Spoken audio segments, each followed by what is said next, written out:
आशिक ये तेरा दम तोड़ देगा, आशिक ये तेरा दम तोड़ देगा।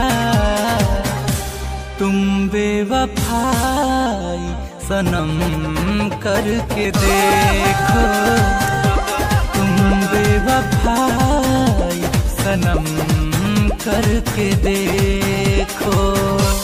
आशिक ये तेरा दम तोड़ देगा, आशिक ये तेरा दम तोड़ देगा।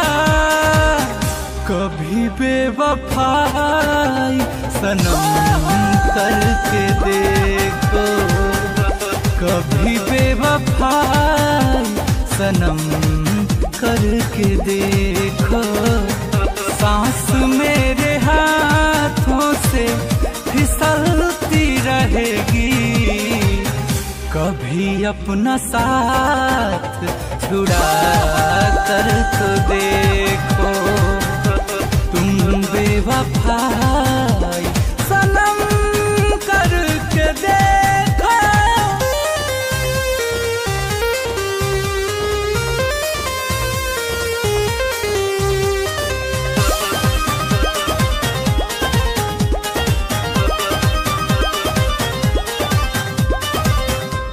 वो नींद भी कितनी खूबसूरत होगी, वो नींद भी कितनी खूबसूरत होगी जिसमें तेरी दीदार होगी। यादों को तेरी जला दूंगा मैं, ली है जो कसमें भुला दूंगा मैं। जख्म अपने दिल की छुपा के हंसोगी, जख्म अपने दिल की छुपा के हंसोगी। कभी ये सितम बेरहम करके देखो, ये आशिक तुम्हारा दम तोड़ देगा। कभी बेवफाई सनम करके देखो।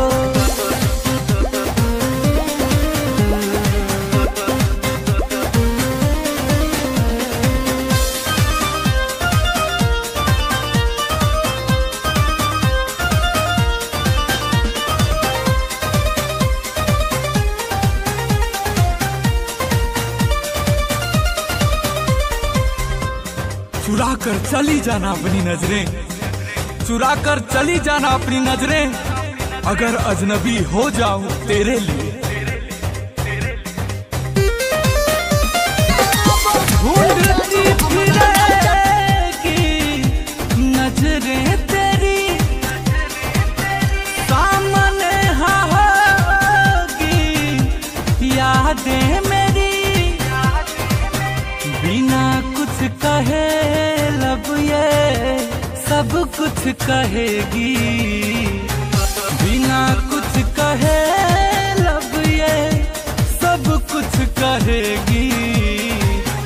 कभी ये करम जाने मन करके देखो, ये आशिक तुम्हारा दम तोड़ देगा।